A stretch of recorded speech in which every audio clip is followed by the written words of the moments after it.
Vous savez, on passe notre temps à admirer des gratte-ciels immenses, des ponts qui semblent flotter dans les airs.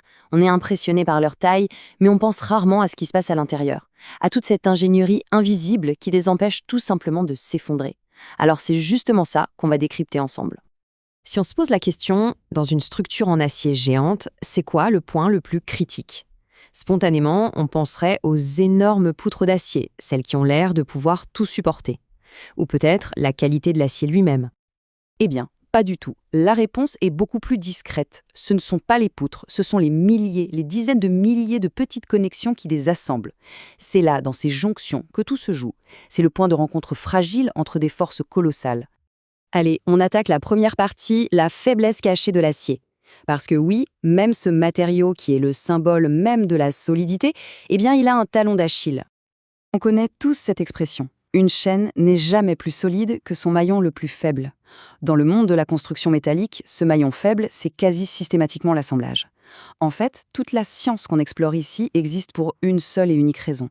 C'est précisément à ces endroits que les accidents peuvent arriver. On passe à la deuxième partie. Et là, on entre sur un véritable champ de bataille. Il faut imaginer que chaque assemblage, chaque petite connexion est une arène minuscule où des forces titanesques s'affrontent en permanence. La première grande force, c'est la traction. Pour se faire une idée, c'est comme un bon vieux tir à la corde. La traction, c'est cette force qui essaie constamment d'étirer la connexion, de la tirer par les deux bouts pour la séparer. Et en face, on a le cisaillement. Là, l'image, c'est plutôt une guillotine. C'est une force qui tente de trancher, de couper la connexion en deux en faisant glisser les plaques l'une sur l'autre. Et cette menace, elle pèse en particulier sur les boulons. Ce sont eux qui sont en première ligne. Bon, maintenant qu'on a le décor, la question qui fâche. Qu'est-ce qui se passe quand ces forces l'emportent? Comment, concrètement, est-ce qu'un assemblage peut lâcher? En fait, les ingénieurs se préparent à 3 scénarios catastrophes. Le premier, les boulons eux-mêmes se font cisailler, couper net. Le deuxième, les plaques d'acier tirées trop fort se déchirent comme du papier. Et le troisième, les trous des boulons s'écrasent, se déforment et tout l'assemblage prend du jeu. Alors regardons le premier cas de figure de plus près. La rupture du boulon, c'est le plus évident.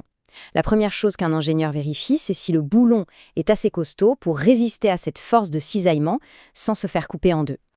Deuxième mode de rupture, la pression diamétrale. Celui-là, il est plus vicieux. Le boulon est tellement pressé contre le bord du trou qu'il commence littéralement à écraser l'acier autour de lui.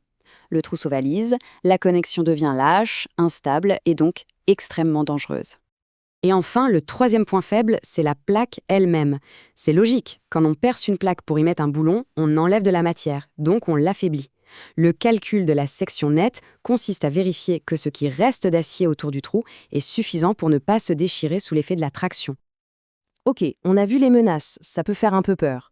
Mais heureusement, les ingénieurs ont une parade, un véritable arsenal de règles et de calculs pour s'assurer que le pire n'arrive jamais.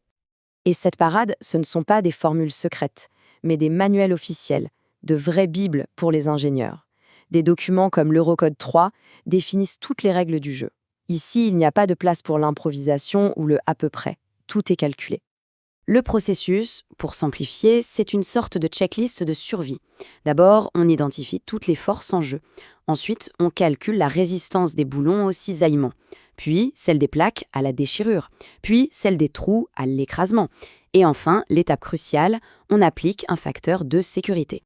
Et tout ça nous amène à la règle d'or, le principe numéro 1, non négociable de toute la construction. La résistance calculée de l'assemblage doit toujours, et j'insiste, toujours être supérieure aux forces qu'il va réellement subir. C'est la base de tout. Pour être bien sûr de respecter cette règle, les ingénieurs utilisent un chiffre clé. Ce chiffre, c'est 1,25.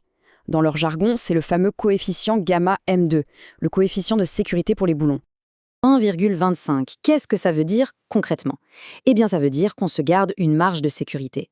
Chaque connexion est conçue pour être au moins 25% plus forte que ce que les calculs purs exigeraient. C'est une sorte de police d'assurance, une ceinture de sécurité intégrée dans le design pour parer à l'imprévu. Bon, on a pas mal parlé de technique et de calcul. Maintenant, prenons un peu de recul et regardons comment tout ça façonne le monde qui nous entoure. Il suffit de lever les yeux. Les stades, les ponts, les gares et même les immeubles de bureaux. Notre monde moderne tient littéralement debout grâce à des dizaines de milliers de ces connexions, toutes méticuleusement vérifiées pour résister à ces forces invisibles. Et c'est un peu ça la magie de l'ingénierie structurelle. C'est une science cachée, une attention portée à l'infiniment petit, qui nous permet de construire des structures absolument grandioses, capables de toucher le ciel ou de traverser des fleuves. On peut finir là-dessus. La prochaine fois qu'on se trouvera dans une grande structure, on pourra se poser la question: quelle est toute cette ingénierie invisible qui est en train de nous protéger, là, maintenant? Et on réalisera que la réponse est partout autour de nous, silencieuse et incroyablement solide.